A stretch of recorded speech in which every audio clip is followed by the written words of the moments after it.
কাউকে বলিস না বেটা, আর যদি বলে দিস রে আমি তোমাকে দুধের দাবি মাপ দেব না বেটা বেলাল। তবে বেটা বেলাল রে, আমি যদি দুধের দাবি মাপ না দি রে আমার আল্লাহ তোমাকে জান্নাতে দেবে না বেটা বেলাল। বেলাল রে কাউকে বলিস না রে বেটা বেলাল। বেটাকে বুঝিয়ে দিয়ে এবার বুড়ি বাড়িতে রয়ে গেল। ইবনে জিয়াদের চাহনেওয়ালা বাবা ওই জন্য বেলাল ইবনে জিয়াদের বাড়ি দিকে যাচ্ছে ওই ডিউটিতে। 10-20 খানা মানুষ বাবা ইমাম মুসলিমের তল্লাশে আসি সামনাসামনি দেখা হয়ে গেল। বেলাল জিজ্ঞাসা করছে তোমরা কোথায় যাবে গো? বলে বেলাল তুমি জানো না আজকে যদি ইমাম মুসলিমকে খুঁজে বার করতে না পারি ভাই আমাদের চাকরি শেষ। বেলাল বলছে তোমরা যতই খুঁজো ইমাম মুসলিমকে খুঁজে পাবে না। তারা বলছে জানো না কি তুমি? জানি তো ভাই কিন্তু বলবো না। বলা হলো না ভাই। আহা, এই জন্য বলেছে বেরাদা ইসলাম মুআজ্জাজ, রাজার বিয়ে লেগেছে, কাজে কাজে দার্জির কাজ,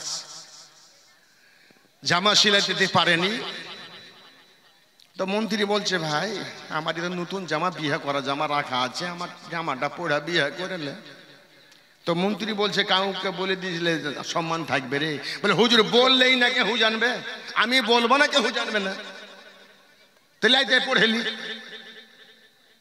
ওই জামাখানা পড়ে এই বাবা হাতিতে চেপে বিয়ে করে যাচ্ছে।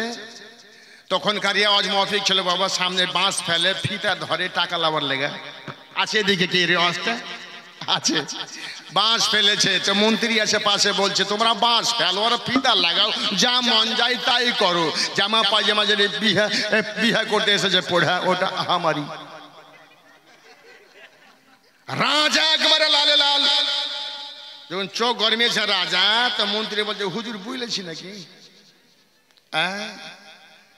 সামলিয়ে গেল। আবার ভিতরে গেল তো আমার মা বোনেরা দেখবে বিভিন্ন রকম গিলাস করা বাবা সাজিয়া লাল হলুদ কালো শরবত আনে না। ফের মন্ত্রী আছে উঠে, মন্ত্রী বলছে তোমরা লাল শরবত খিলাও আর কালো খিলাও আর পিলা খিলাও, ও জামাটি আমারই। রাজা আরো রেগে লাল লাল হয়ে গেল। বাবা বিহা পড়া পর্যন্ত মন্ত্রী বলতেই চললো আর বলছে বুঝলেছি নাকি? হুজুর বলিনি তো। বেলাল খুব কায়দা করে বললি ভাই যদি বলে দিই আমার মা বলে দিয়েছে দুধের দাবি মাপ দেবেন না, আর দুধের দাবি যদি মাপ না দেয় ভাই আমি জান্নাত পাবো না, ফলে আমি বলবো না। তো বলাটা হলো না। ভাইরা আমার মা বোনেরা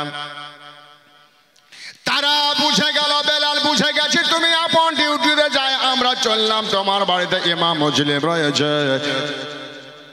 বেলালের মা বসে আছে বাইরে,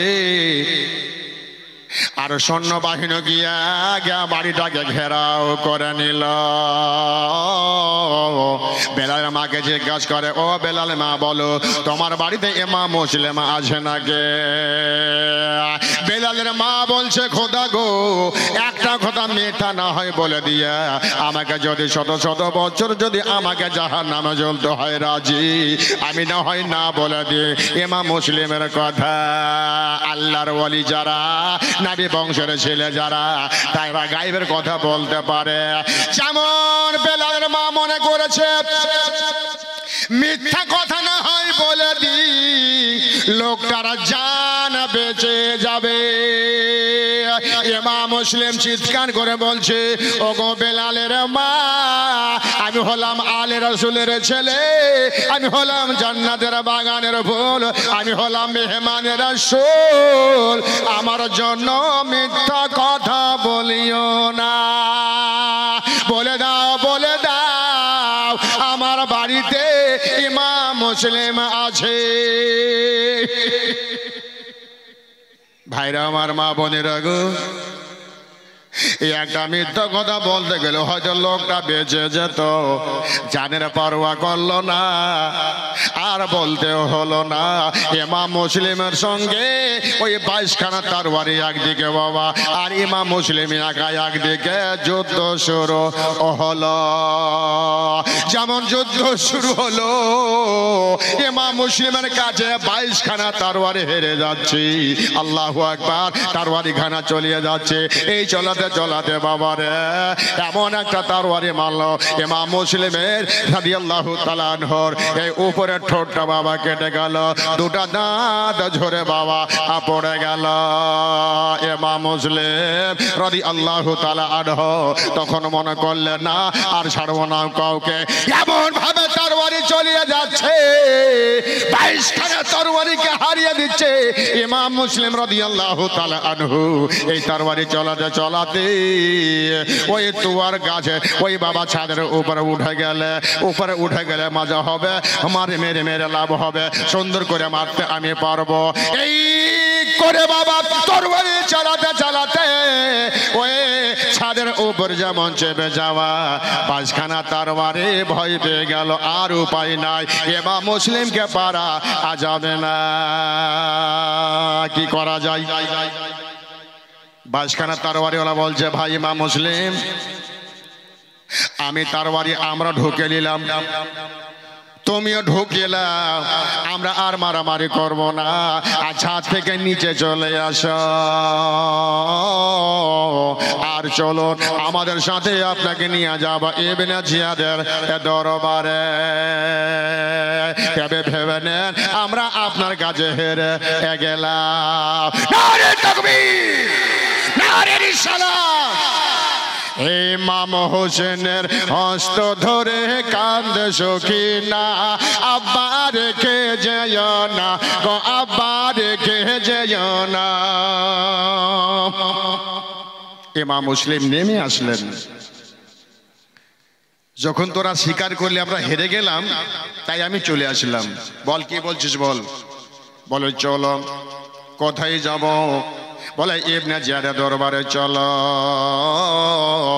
ইমাম মুসলিম রাদিয়াল্লাহু তাআলা আনহু যেমন উঠে চাপতে যাবে, তরবারি খানা ছিল বাবা কাছে, টান মেরে বার করে নিল, আর বললে ইমাম মুসলিম, ইন্না লিল্লাহি ওয়া ইন্না ইলাইহি রাজিউন। তারা জিজ্ঞাসা করলে, ইমাম মুসলিম ইন্না লিল্লাহ কেন পড়লেন?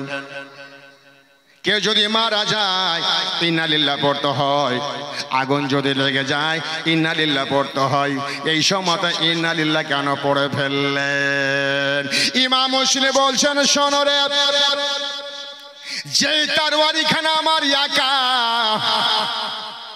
22খানা তরবারিকে হারিয়ে দিয়া আমি জিতে গেলাম রে, আর সেই তরবারি খানা তোমরা আমার কাছ থেকে কেড়ে নিয়েছো রে। আমি বুঝে গেছি রে, আমার বিপদ আসতে আর বেশিক্ষণ দেরি নাই। উঠে চেপে গিয়ে যাচ্ছে বাবা ইবনে জিয়াদের দরবারে। ইবনে জিয়াদকে সালাম করলো না। দালালরা বলছে, ওগো ইমাম মুসলিম, আমিরুল মুমিনকে সালাম করো। বলছে না রে না, আমাকে শহীদ করার জন্য এনেছে, আমি তাকে সালাম করব না। ইবনে জিয়াদ রেগে লালে লাল। ইমাম মুসলিমকে বলছে, ইবনে জিয়াদ, এই ইমাম মুসলিম বলো, ইমাম হোসেনকে ছাড়বে? বলেন না। ইমাম হোসেনকে না ছাড়লে তুমি তো মারা যাবে। বলে মরতে রাজি। বলুন সুবহানাল্লাহ। আমি জান দিয়ে দেব, প্রাণ দিয়ে দেব রে, ইমাম হোসেনকে ছাড়তে পারবো না। ইমাম মুসলিমকে ধরে জেলখানার ভিতরে ভরা হলো। আর বলল ইবনে জিয়াদ, ওগো ইমাম মুসলিম, তোমাকে একটা রাত সময় দিলাম, চিন্তা ভাবনা করো, সকালে বেলা বার করে আবার জিজ্ঞাসা করা হবে। যদি হোসেনকে ছেড়ে দাও তোমাকে ছেড়ে দেওয়া হবে, আর হোসেনকে যদি না ছাড়ো তোমাকে শহীদ করা হবে। ইমাম মুসলিম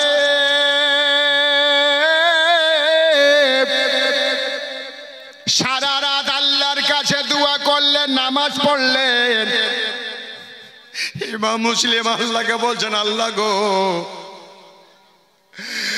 আজ থেকে নিয়ে আর কোনোদিন আল্লাহ আপনাকে আমি ডাকতে পাবো না। আল্লাহ, আল্লাহ গো, আমার ইবাদতকে কবুল করে নেন। আল্লাহ, আল্লাহ গো, আজকে আমি সেই ব্যক্তির জন্য কুরবানি হতে রাজি। তবে আল্লাহ আবার গোনা খাতাকে মাফ করে দিয়েন। আল্লাহ। ইমাম মুসলিম সারা রাত আল্লাহর কাছে নামাজ পড়ে পড়ে বাবা দোয়া করলো।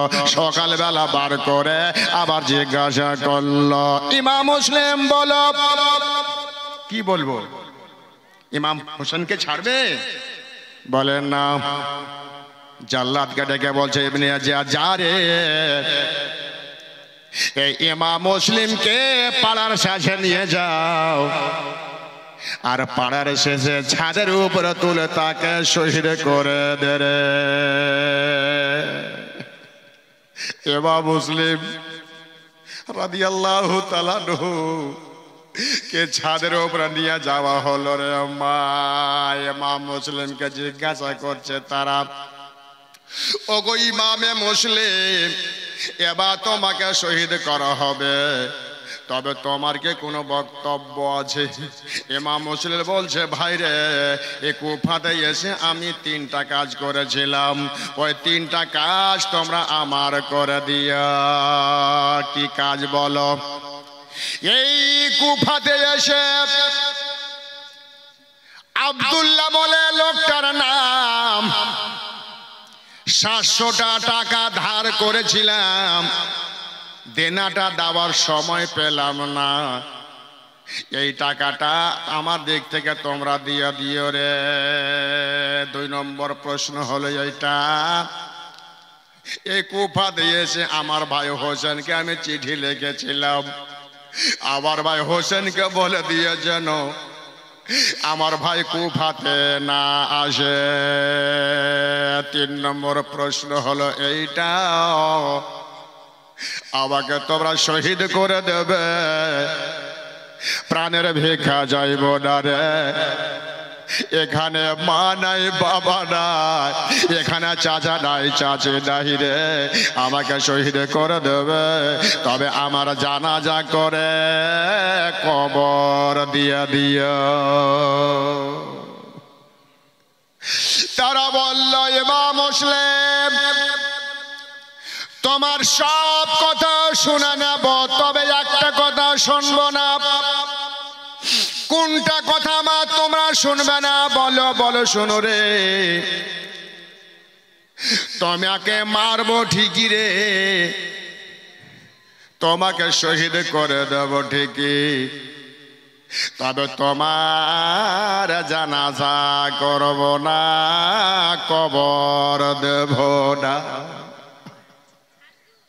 ইমাম মুসলিম রাদিয়াল্লাহু তাআলা আনহু কাঁদতে আরম্ভ করলেন, আল্লাহ গো, আমরা কি এতই পাপী?